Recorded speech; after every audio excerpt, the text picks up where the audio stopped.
Lucas Galon é compositor, multi-instrumentista, regente e escritor, diretor artístico-pedagógico da Academia Livre de Música e Artes, ou ALMA, da Instituição Aparecido Savenhago e da USP Música Criança.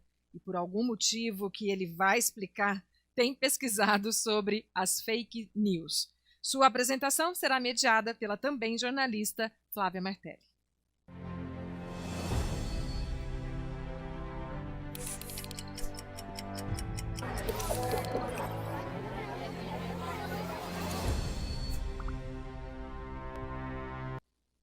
Boa noite a todos. Primeiramente, eu queria agradecer à Fundação, dar os parabéns pelos 20 anos e dizer que esse projeto de vocês é maravilhoso.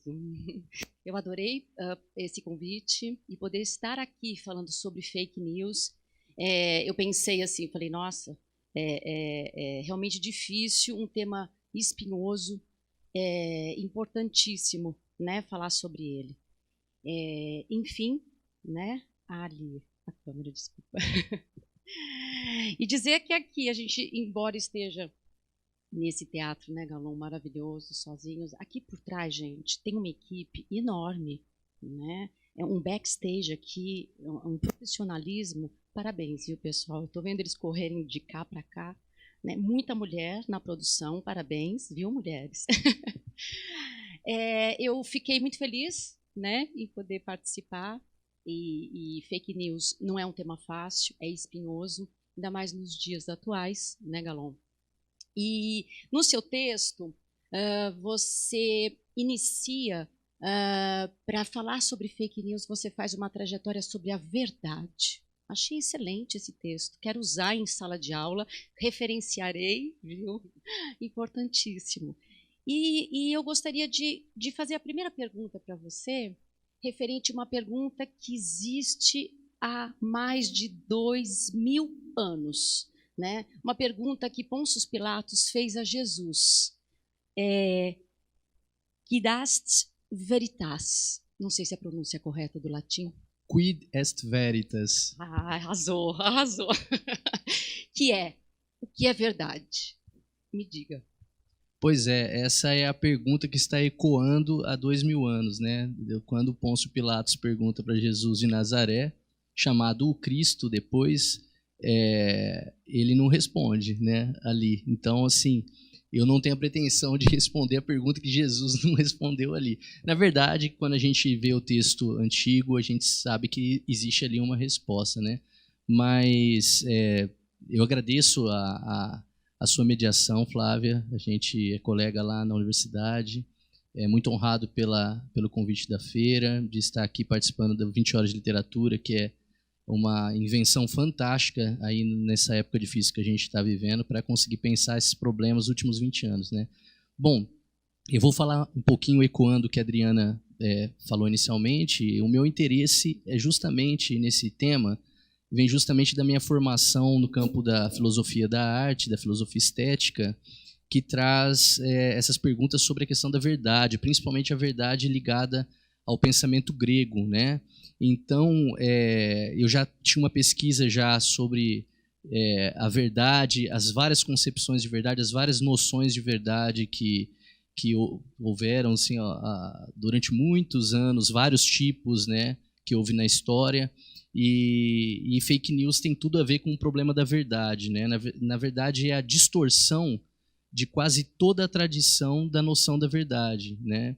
Então, eu já estava trabalhando com essa pesquisa na área da filosofia, da arte, inicialmente, depois na área da filosofia vinculada à história. Então, você perguntou, né? Você levantou uma questão que eu ponho no texto, dizendo que desde lá, há 2000 anos, e eu sempre digo, o próprio Jesus Cristo sofreu uma enxurrada de fake news, né, por parte dos fariseus, por parte dos... E ele se calou, né? Se calou, porque existe uma dificuldade de conceituar. Então, eu vou trazer um pouquinho do texto para a gente falar sobre o que é a verdade, eventualmente a gente consegue elucidar um pouco sobre a questão das fake news, né? O filósofo Julián Marías, filósofo espanhol, muito interessante no seu livro Introdução à Filosofia, ele traz três conceitos muito antigos da verdade, que de certa forma eles estão na nossa cultura, permeantes, assim. Nossa cultura é pregnante desses 3 conceitos, né? Um que é herança do judaísmo, do mundo hebreu, um que é herança do mundo grego e outro que é herança do mundo romano, né? Do mundo latino.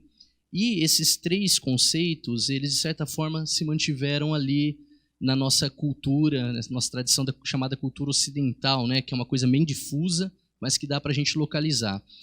O conceito de emuná, que é o conceito que é a raiz da palavra hebraica, quer dizer amém, inclusive, né? Ou assim seja, que traz uma noção de verdade enquanto confiança, como confiança. Você sempre confia numa revelação, né? Como os judeus tinham lá os profetas. O que é a verdade? A verdade é aquilo que é dado extra hominem, né? Fora do homem. A verdade é dada por um Deus que é superior a criadora para a criatura, né? O criador para a criatura. Então é um conceito hebraico, ele é muito localizado, ele é muito específico. A verdade, ela vem de fora do homem e lhe é revelada, né? E pressupõe uma noção de confiança entre o homem e entre o emissor, que é Deus, e o receptor, que é o homem. Na tradição grega, a verdade toma uma outra conotação, que é a que a gente chama de aletheia, que é a noção de verdade como um desocultar, um desvelar, como se tirasse um véu. Então ela pressupõe algo que existe, que é a verdade, mas que ela está oculta. E através de alguns instrumentos, falando grosso modo, como a filosofia, o mito, as artes, é possível se achegar parcialmente a essa verdade, né? É possível desocultá-la, tirar o véu e vê-la, né? Pelo menos através da sua interpretação como interlocutor, né, dessa verdade. Também tem um emissor e também tem um receptor. E a terceira que é a veritas, a tradição latina. E essa tradição ela já tem um alargamento hermenêutico, ela já tem uma interpretação mais, possibilidades maiores, que é a verdade como correlato entre o fato e o que se fala do fato, né? Tanto que no direito aqui latino é um pouco assim, né?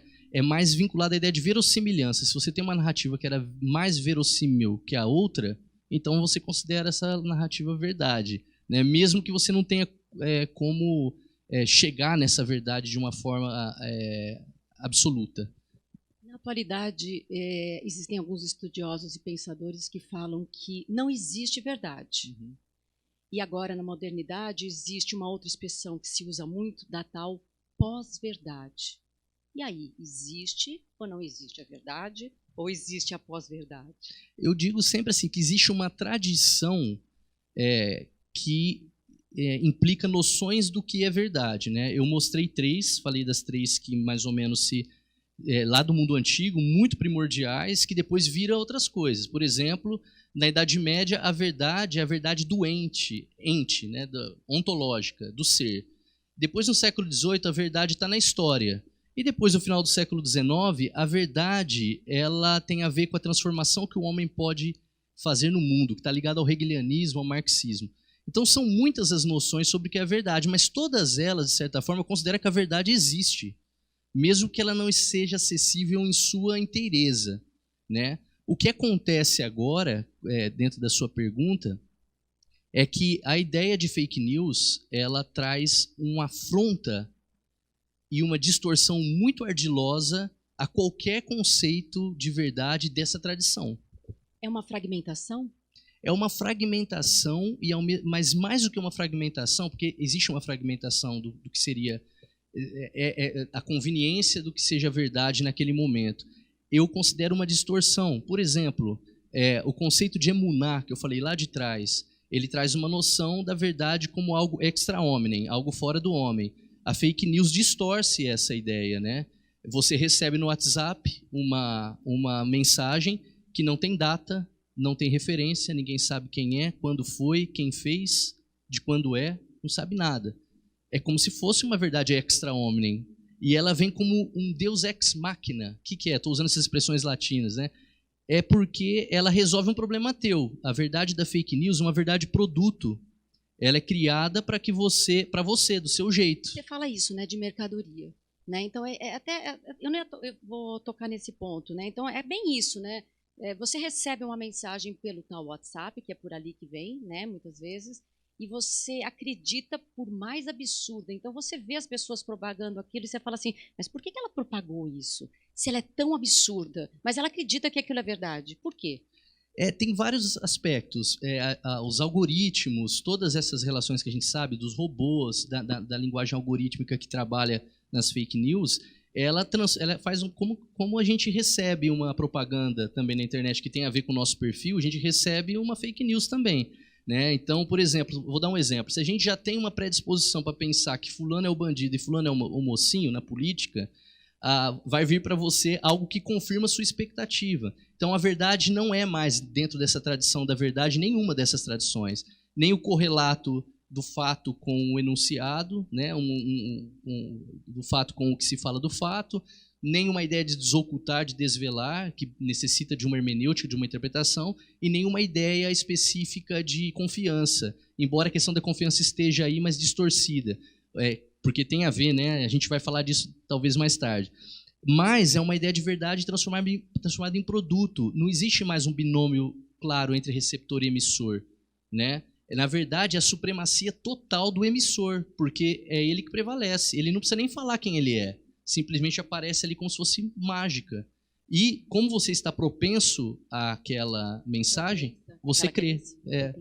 E eu acredito também que tem uma dimensão na fake news muito também ardilosa, que é o seguinte: às vezes você não crê, você repassa sabendo que é mentira. Esse é o grande questão, né? Aí entra uma questão que é uma noção meio fabulosa da coisa, né? Todo mundo que já mexe com o WhatsApp sabe disso, que mexe com o Facebook, nas redes sociais de modo geral. Às vezes uma pessoa coloca uma fake news, uma notícia falsa. Aí você fala, fulano, isso aqui já foi, as agentes lupa já fizeram o trabalho e você avisa, né? Aí a pessoa fala assim, não é verdade, mas bem que esse fulano poderia fazer isso sim. Quer dizer, existe aí uma dimensão não interessa muito se é verdade, né? Por isso que vem essa expressão pós-verdade que você colocou. Eu não gosto muito dessa expressão, sabe? Você falou isso no seu texto. Eu acho que você pode falar que é a era da mentira. Porque a pós-verdade pressupõe que a verdade seja alguma coisa como uma época, e não é. A verdade é uma imanência, é uma coisa mais que ela existe, ela está aí. Os fatos acontecem, né? É a nossa forma de ver que a distorce ou é inacessível para nós. Mas não quer dizer que não exista, né? Eu também não gosto muito dessa ideia de uma relativização da verdade. A verdade não existe, a verdade é cultural. Não, existe uma verdade, é possível falar isso fora do ambiente metafísico, no entanto, acessá-la é que é uma questão primordial. Tem aquela questão assim também, a sua verdade não é a mesma que a minha. Sim, né? A questão isso tem a ver com a tradição da aletheia, né? A interpretação ela pode ser múltipla, mas muitas vezes as duas dizem respeito à verdade, né? Isso não quer dizer que é uma questão relativa, só uma questão de onde você está olhando, né? Que pode alargar essa visão. E a questão do fake news, né? A gente falou que lá há mais de 2.000 anos o homem já se perguntava o que é verdade, né? E se ele se perguntava o que é verdade, já naquele momento havia então a mentira. Perfeito. Né? E agora a gente fala fake news, né, no mundo de hoje, mas que é uma expressão inglesa, mas que é a notícia falsa. Mas como a gente pode diferenciar? Porque existe a fofoca, existe a calúnia, né? Existe aquilo que você realmente quer, né? Então, e tem uma separação aí nessa questão da notícia falsa. Muito boa a sua pergunta, porque a rigor, se a gente pensar em notícia falsa, sempre existiu, né? Você já citou aí as categorias que a gente pode falar, né? A calúnia, inclusive, é falada pelo Platão, por Platão Sócrates, né? Como sendo um dos principais problemas da política ateniense, né? Então já tinha esse problema da calúnia, você caluniar um outro com vias a enfraquecê-lo do ponto de vista da posição que ele ocupa. Existe aquele conto que alguém te fala e você aumenta um pouco na hora que passa para o outro, ou por má fé, ou por engano mesmo. Existe o viés ideológico que se fala muito, existe muitas formas, mas ainda isso não perfaz esse fenômeno da fake news, que na minha opinião é um fenômeno cultural já, não é mais uma questão do jornalismo, da imprensa, por isso que eu entro na questão da verdade mesmo. E a gente pode dizer que, por exemplo, sempre houve a notícia falsa usada para esses fins. Eu vou dar uns exemplos rápidos, né? No comunismo, na União Soviética, né? O jornal Pravda e o outro jornal, que também era governamental, os dois eram do partido, o Izvestia. Um chamava Verdade e o outro Notícia. E eles passavam, na verdade, que o governo queria que se acreditava. E depois o Goebbels, por exemplo. Aliás, tinha uma piada na União Soviética que era: um é verdade sem notícia, o outro é notícia sem verdade, né? Porque era uma única fonte. O povo sabia que era mentira, o que tinha ali, o que era manipulado, o que fazia apologia do partido. Por outro lado, mas sabia de onde vinha. Sabia de onde vinha, sabia quem era o emissor, que era o governo. Exatamente. Assim como, por exemplo, acontecia com Goebbels, a gente estava conversando um pouquinho disso, né? Famosa aporia do Goebbels, né? Que seria a ideia de que uma mentira contada 1000 vezes vira uma verdade. Pensando do ponto de vista do Goebbels, da propaganda nazista que manipula a questão da verdade, e essa frase dele, a fake news é o sonho totalitário por excelência. Porque você não conta 1000 vezes para ver a verdade, você conta milhares a mesma mentira. Né? Os robôs espalham a notícia massificada em segundos, e ainda o algoritmo faz a leitura se ela está sendo eficaz.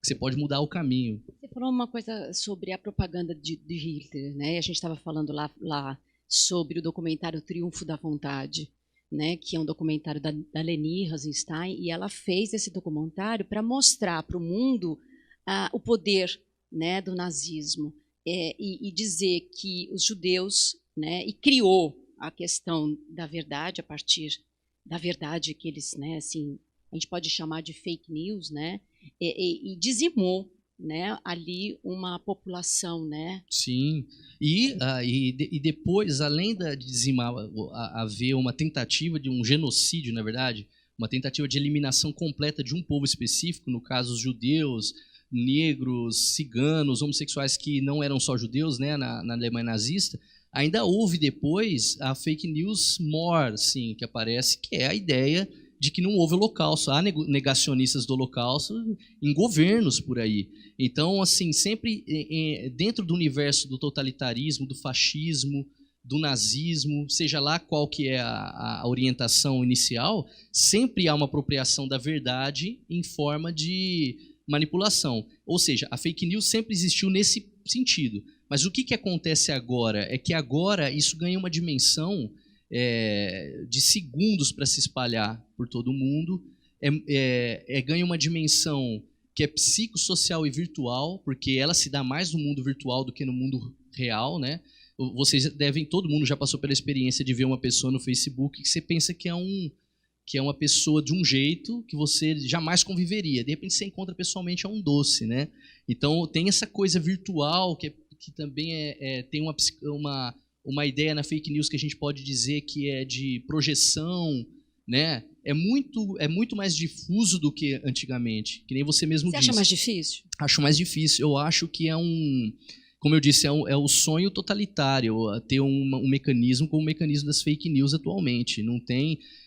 Você acha que... Você falou dos governos totalitários e dos governos populistas, né? Sim. Você acha que hoje, que é a ascensão, né, da direita que a gente vê no mundo, né? Há um movimento da direita, da extrema-direita. Extrema-direita, enfim, né? Nada que é extremo é bom, né, Galão? Nada que é extremo. Mas, enfim, da extrema-direita no mundo, e você vê esse avanço da fake news com temor?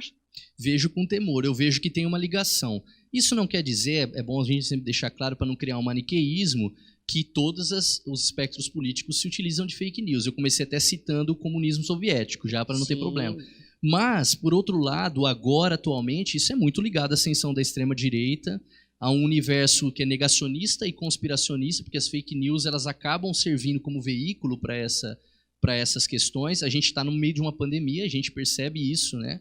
A gente tem todo tipo de notícia falsa sendo espalhada, e que incide diretamente na saúde pública, na vida das pessoas, na ingenuidade das pessoas.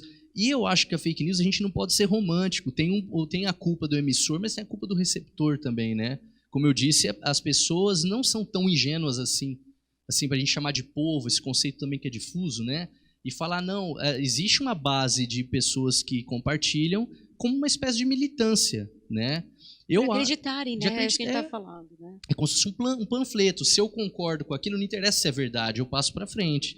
Então a fake news... Não interessa a fonte. Não interessa a fonte. E, na verdade, não é difícil da gente separar o joio do trigo em termos das notícias, né? Por exemplo, uma fake news hoje ela tem um modelo estético, né? Isso que eu ia te perguntar. Como é que você identifica, né? Para que as pessoas que estão assistindo, né? Porque assim, é fácil para identificar?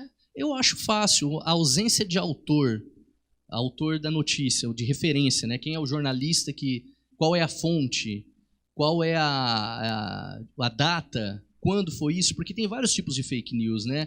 Tem aquela fake news que a notícia em si, aquela notícia falsa, ela em si não é falsa, só que ela é de 2 anos atrás. Aí você publica, ela se encaixa com um conceito, com um contexto atual que, na verdade, você quer perniciosamente atacar. Que aquilo seja verdade. Que aquilo seja verdade. Há um interesse por trás disso. Exatamente. Teve uma notícia falsa clássica, que se tornou clássica, paradigmática até para os alunos, né? Aqueles caixões terríveis, né, de Manaus. Aí aquilo ali, aconteceu alguma coisa parecida com aquilo em São Carlos há 2 anos atrás, se eu não me engano. Há 2 anos, né? E foi usada fora de contexto, se transformou numa notícia falsa. Existe até a tal da auto-fake news, né? Porque é um jeito de você criar cortinas de fumaça. Você fala uma coisa que não é, claramente, e depois você pede desculpa. Não, mas... né? E aí você cria uma celeuma, você deixa quente o clima político. Então, são muitas as categorias, mas eu acho assim, a primeira delas, a própria banner, né, que vem, ele tem uma estética clara, assim, uma aparência clara, né? As bandeirinhas, os erros de português propositais, né? Por quê, hein? Porque o receptor está disposto a pegar alguma coisa que fala a sua linguagem. A identidade, né? Exatamente. Eles trabalham com identidade. Então não é uma coisa simples assim. Não. É uma estrutura muito grande atrás da fake news. A mesma que o Goebbels tinha lá, só que potencializada a milésima, assim, né? Então é como se a gente vivesse uma distopia com essa coisa da fake news, que é terrível. Eu acredito que isso não é possível ter controle sobre isso mais. Você não acredita em controle? Não. Eu acredito que nós devemos tentar achar mecanismos, mas eu não acredito que é possível. Eu sou um pouco pessimista desse ponto de vista, né? Se isso já era fundamental para os governos populistas e totalitários no passado, por que agora que se tem todos esses mecanismos, como que a gente vai conseguir combater isso? Lógico que não é minha especialidade, assim, eu não tenho uma reflexão muito profunda sobre quais são esses mecanismos e como eles poderiam ser feitos, né? Eu faço uma análise mais pensando filosoficamente em como a verdade está sendo lidada. Mas você fala na questão dos algoritmos também. Sim. E por quê? Justamente porque os algoritmos eles têm um poder que eles ultrapassam a nossa possibilidade de pensamento em uma velocidade muito maior, né? Enquanto a gente está pensando como combatê-lo, já existem outras possibilidades que a gente ainda não pensou. E é uma coisa que eu acho que é como pensar. O que mais dói, o que mais machuca a gente, é que isso termina com gente morta. No fundo, tem isso. Não só por causa da pandemia, né? A gente pegou o exemplo aí da União Soviética, depois pegamos um exemplo nazista. Mas tem, por exemplo, o exemplo de Ruanda, que acho que em 1994... houve um genocídio em Ruanda, essa palavra usada do jeito certo, um genocídio em Ruanda. Tinham 2 tribos, né, 2 etnias ali dentro do país, uma dizimou a outra, totalmente influenciada pela rádio principal, que era única em Ruanda. Então, sempre os mecanismos de notícia, quando mal intencionados, conseguiram fazer muita coisa, né? E há uma diferença muito grande entre a mídia tradicional, no sentido do que é do jornalismo tradicional, a notícia errada, vamos dizer assim, equivocada ou falsa, e as fake news. As pessoas estão confundindo um pouco isso também, né? E eu como jornalista vou até me colocar, né? Porque você coloca uma coisa importante, que é a questão da imparcialidade, né? Então eu sempre falo isso em sala de aula, eu acho que as pessoas têm que parar de achar, né? Tirar a lente cor-de-rosa. Eu falo, gente, tira a lente cor-de-rosa. O jornalismo existe parcialidade, ele nasceu parcial, né? Existe interesses econômicos e políticos atrás de uma rede de televisão, enfim, né?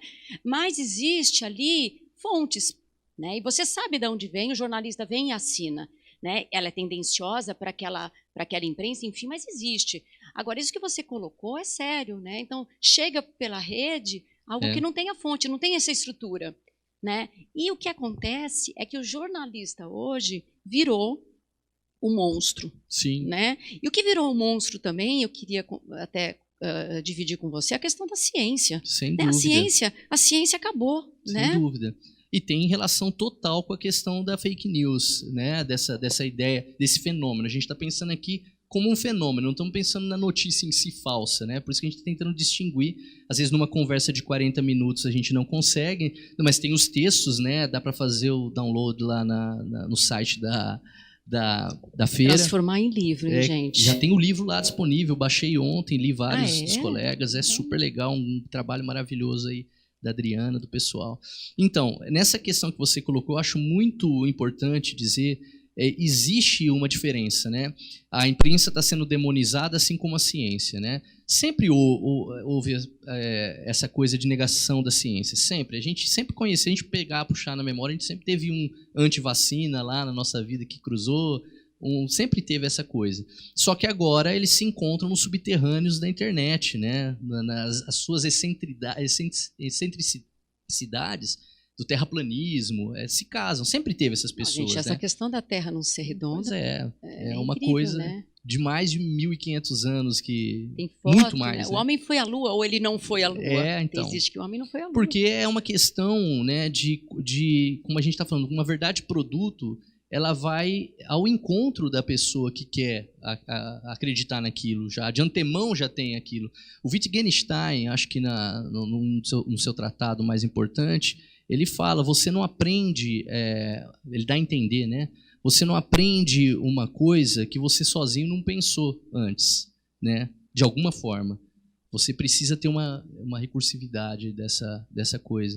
Então, você aprende melhor do que você já sabe, de certa forma, que você acredita, que você já tem de antemão, né? E essas notícias, elas trazem esse elemento, né? Diferente no caso que a gente falou antigamente das notícias falsas, né? A manipulação de fotos pelos regimes, toda aquela coisa que vocês que são jornalistas, vocês sabem da história.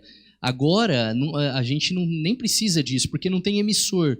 Você falou qual que é a diferença? A imprensa tradicional, é claro que ela tem ideologia, é óbvio. Você pega um jornal que tem uma tendência à direita, você pega um jornal que tem a tendência à esquerda, você pega um outro jornal que tem uma tendência liberal, uma outra é mais conservador nos costumes, e dá até para citar os jornais, né? A gente sabe, os jornais tradicionais. Isso é uma coisa, notícia falsa é outra coisa, né? A notícia falsa é algo que não aconteceu, que está circulando. Que foi ocultado, né? Então a gente vai falar, por exemplo, da ditadura. Tem muita gente das antigamente, os tios que falam, não houve ditadura. Ele não houve, por quê? Porque ou ele não estava próximo de alguém que estava ali sofrendo alguma repressão, ou porque a televisão e os jornais eram proibidos, né? Então só se mostrava um Brasil muito bonito, o Brasil colorido, o Brasil que cresce. Então realmente a época da ditadura foi a melhor. Mas por quê? Exato. Porque só podia ser veiculado o que era bom. E antes, né, Flávia, a gente sabe, existia uma questão, por exemplo, na época da ditadura militar no Brasil, existia uma questão que era primordial, que nem todo mundo vivenciava aquilo da mesma forma, né? A ideia de fake news, quando eu falo que é um fenômeno psicossocial virtual, também tem a ver com isso, porque eu não vivi, então não existiu. Então aí entra a negação que você falou. O negacionismo, né? É porque eu não fui à Lua, então não existe. O homem nunca foi à Lua.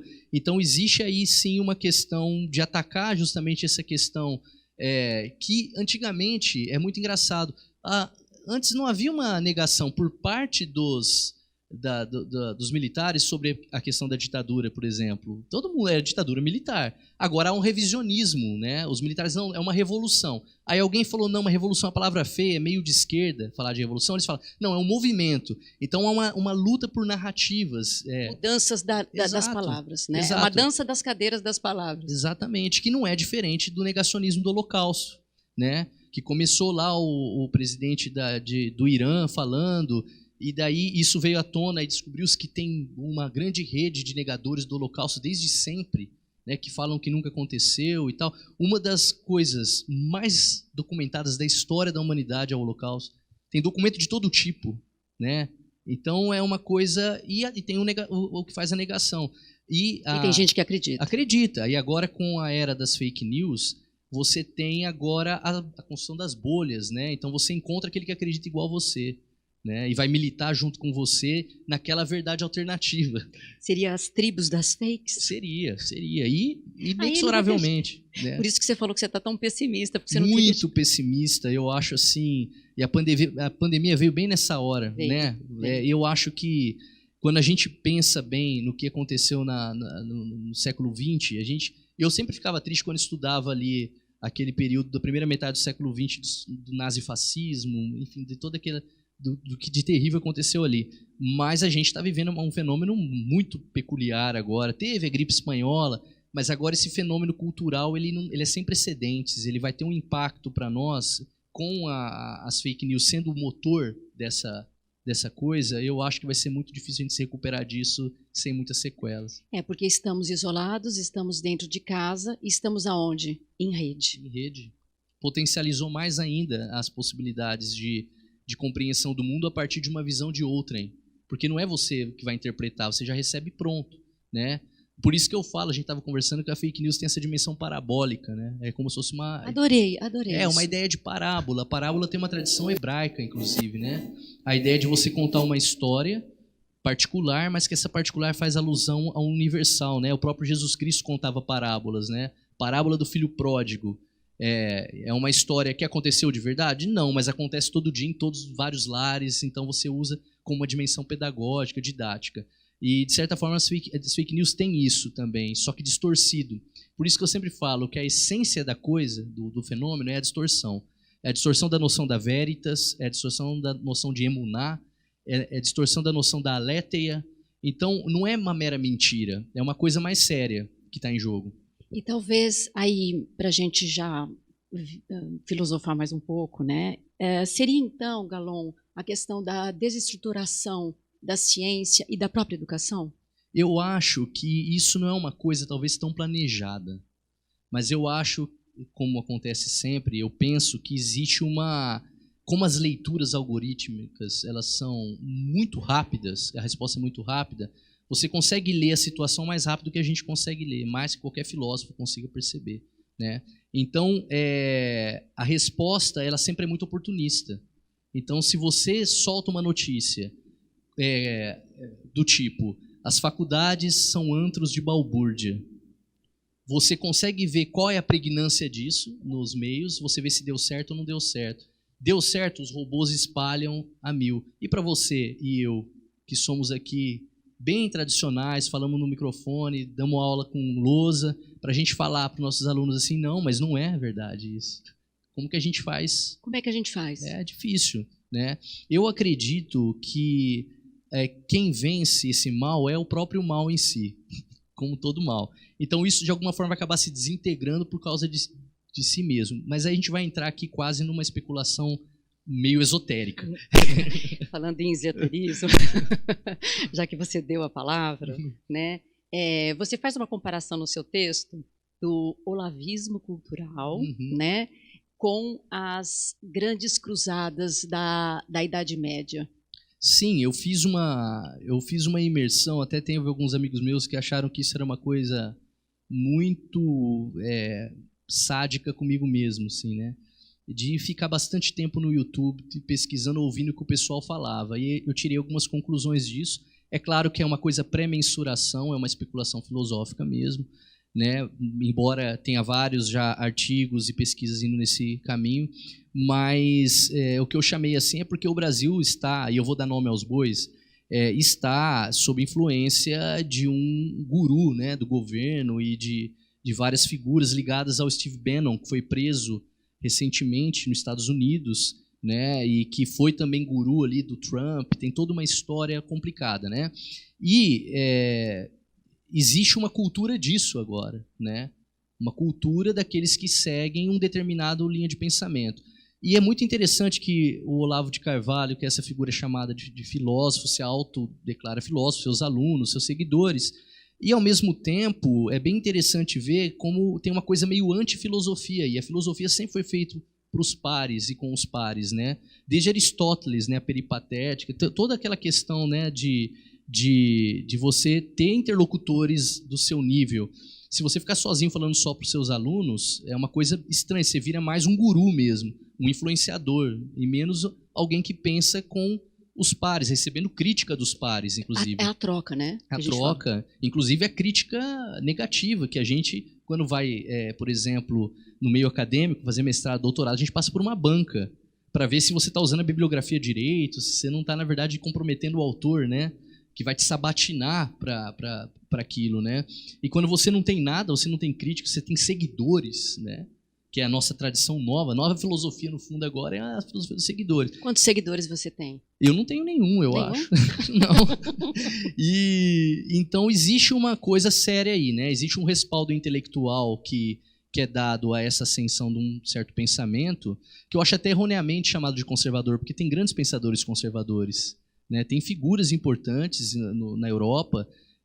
Eu mesmo sou leitor de alguns, que é diferente disso que está acontecendo no Brasil. Mas é isso que você falou, né? A mudança, a dança das palavras, a dança das cadeiras das palavras, né? A mudança dos conceitos, né? Comunismo, esquerda, fascismo, enfim, né? E totalitário. A gente vê uma mudança hoje. Uma guerra semântica, né? Exatamente. É uma guerra para quem define melhor aquele conceito e como que ele funciona.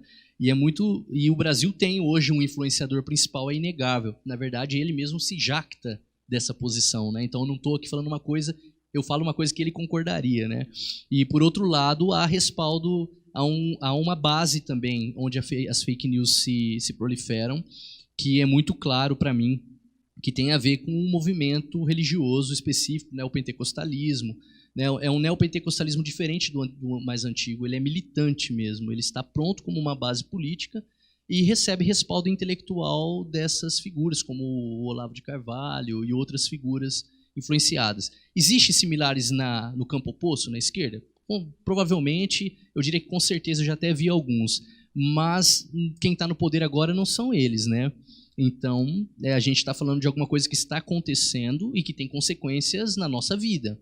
Né, consequências claras. Existe aquela coisa que um senador americano, estadunidense, falou certa vez. Ele falou assim: você pode ter a sua interpretação dos fatos, que é o jornalismo tradicional, que é diferente desse mundo, desses influenciadores digitais. O que você não pode ter seus próprios fatos, né? Você pode ter a sua interpretação, mas você não pode criar os seus próprios fatos. A base tem que ser a mesma, a base de fatos. E o que eu vejo desse pessoal assim, é que não há um apreço muito, nem em mostrar a fonte e nem dizer como se chegou naquele pensamento, né? É um pensamento meio que ele é autorreferente. Você faz referência ao que você mesmo falou. E você acaba não chegando numa possibilidade de criar uma dialética, né? Você não tem antítese, como que você vai criar uma dialética? Então você fala, as pessoas acreditam. Você falou ali da religião, né? E já meio que caminhando para o final, né? Porque a gente está quase aqui fechando, né? A igreja sempre esteve aliada ao poder, né? E agora, nesse sentido, trazendo para o Brasil, né? E já caminhando aí para uma conclusão, para esse fechamento nosso, né? O que seria isso, né? É perigoso? O que está acontecendo, né? Você falou um pouquinho aí, né? E você também falou que você pertenceu a uma igreja e por conta disso você embasou o seu texto também por essa sua vida, essa sua vivência. Sim, a minha vivência é muito visceral, inclusive no ambiente chamado evangélico, né? Esse ambiente ao qual eu sou grato, inclusive, por uma grande parte da minha formação, ele tem suas peculiaridades. Inclusive, não dá nem para chamar tudo do mesmo jeito, né? A gente tem vários tipos de cada um e tal. E eu tenho bastante consciência de como as coisas circulam nesse ambiente, inclusive o porquê certo pensamento conspiracionista negacionista encontra eco, né, dentre os fiéis, né? E que são a base, por exemplo, de grande parte do que está acontecendo hoje, principalmente no Brasil e nos Estados Unidos. Então, a religião joga, sim, hoje um mais fator... Brasil, Estados Unidos, Europa, não? Eu acho a Europa menos. A minha vivência como artista na Europa e como acadêmico me mostra que a Europa teve um aprendizado um pouco mais na carne dos perigos da junção da religião com o Estado, porque isso aconteceu lá na Idade Média toda, né, o que é a religião e o Estado naqueles moldes, e dos perigos do fascismo e do nazismo, que aconteceu lá de forma muito clara. Morreram milhões de pessoas, né? Milhares de pessoas. Então, eles são um pouco mais vacinados, apenas para usar uma metáfora sem ironia, né? Com essas questões. Eles são mais vacinados, mas eles não estão livres. Eu estava na cidade de Faenza, na Itália, no ano passado, por uma apresentação musical, e eu vi umas pessoas, antes da pandemia, claro, umas pessoas ali fazendo um protesto. Eu perguntei para uma amiga minha de lá, que é musicista também, o que é isso? São os anti-vacina. Então tem, em todo lugar tem isso. Tem as oposições entre os partidos, mas eu acho que ali a coisa é um pouco menos arriscada. Aqui a coisa está um pouco como uma locomotiva desgovernada, sabe? Assim como a pandemia é uma locomotiva desgovernada, né, em alguns países, principalmente países maiores e que tem mais problema de articulação interna, quanto a essa questão política. E eu acho que a religião joga um papel. Eu não precisava nem dizer isso, né? Isso é bem claro, né? É bem claro. Eu acho que o fenômeno evangélico faz muito tempo que ele está aí, os pesquisadores nunca deram bola para isso, os pensadores nunca se ocuparam. E a coisa foi crescendo. Eu não estou falando isso de uma forma pejorativa, sabe? Uhum. Eu tenho um respeito muito grande, até porque minha família inteira, né? Trabalho junto com muitos evangélicos, meus grandes amigos, e a minha formação tem a ver com isso. Mas existe sim uma coisa muito negativa para mim. Na minha opinião, essa hiperpolitização do neopentecostalismo leva estultícia para a igreja e barbárie para a fé, e para a política não acrescenta em nada, pelo contrário, cria esse proto-fascismo, vamos dizer assim. Talvez a questão seja a tal polarização, né? Não dizendo que esse é ruim, ou que esse seja bom, ou que a esquerda seja ruim. Eu acho que a gente poderia falar da questão dos extremos, né, Galon? Sim, a questão dos extremos. E veja bem, num ambiente, você tocou na situação na questão da religião, né? Num ambiente que você é educado para crer, lembra da emuná, que eu falei da verdade? Você é educado para crer e confiar numa mensagem que é extra você, que vem de fora, né? Fica fácil também as notícias proliferarem como mensagens que aparecem ali e vêm de fora. Porque na igreja, se alguém fala em nome de Jesus ou em nome de Deus, ninguém contesta a fonte, certo? Então há um ambiente propício para você ter essa circulação de notícias em que ninguém contesta a fonte, porque não é parte do modus operandi daquela comunidade. É diferente na academia. Na academia, se a gente não tiver referência, a gente não consegue comprovar o que a gente quer, né? A gente precisa de referenciar tudo, né? Então, existe uma diferença desse ambiente, que traz um pouco o que você disse, da questão do pensamento mágico, do negacionismo, né? Como você vai reconhecer a verdade se você não sabe como se chega a ela, né? E nesses ambientes da crença, a verdade ela aparece de uma forma que não é igual na ciência, não precisa de verificação, você precisa de revelação, né? Então as fake news é sempre a verdade superior, e que eu não contesto nem um pouco. Eu mesmo acredito em Deus, né? Eu sou dessa bom tradição. Colocar isso, né? É bom, a gente né? não está falando o contrário à religião e nem culpando ninguém. O que a gente está dizendo é que há um fato em que hoje a ascensão das igrejas tem a ver com esse fenômeno que nós estamos analisando também, né, com a proliferação desse fenômeno. É um lado negativo, tem outros positivos. Né? Eu queria voltar, só para a gente finalizar, eu queria voltar à pergunta. Eu sei que você falou no começo que você não tinha tantas esperanças nesse sentido, né? Mas existe aí a questão da lei dos fake news, né? Desde maio, aí, enfim, para tentar conter, né, e tentar... Há muita polêmica, né, sobre essa lei.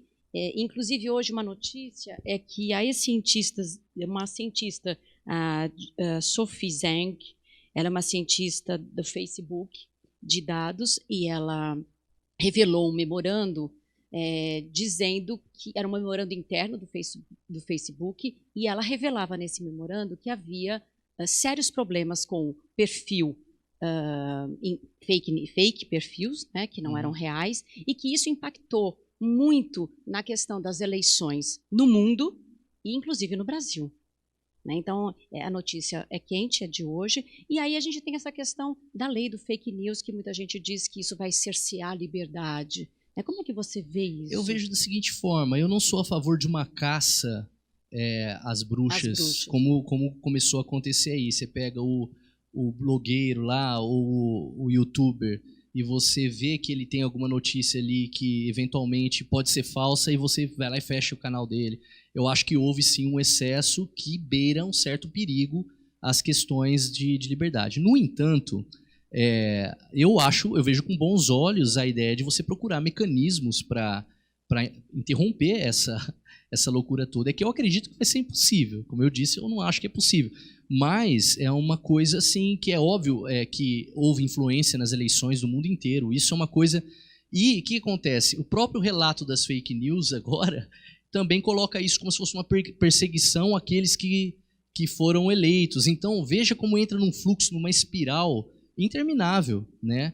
Aí se você fala, mas aqui tem os dados, não, mas esses dados são falsos. Então a ideia de você falar que uma coisa é fake news, ela também é usada de todas as formas. Ela pode usar, inclusive, para falar que aquilo não é fake news, né? Então, é um problema muito sério, de certa forma. E agora, as eleições chegando, isso pode ocorrer novamente? Eu acho que vai ser pautada por isso. Não só vai ocorrer, mas vai ser pautada por isso. As próximas e as próximas. Depende exatamente como se resolverá essa situação mundial, né? Mas vai ser muito difícil para a gente superar. Galon, muito obrigada por essa aula de fake news. Foi bárbara esse bate-papo. A gente nunca tinha conversado, né? Não. Conversamos aqui um pouquinho antes, né? E foi fantástico. Muito obrigada por essa oportunidade, né? E eu queria agradecer mais uma vez a Fundação, a Adriana. Muito obrigada. Muito obrigado também. Gostei demais de tê-la como mediadora. Agradeço a Feira do Livro e que tenha muitos e mais anos aí de feira.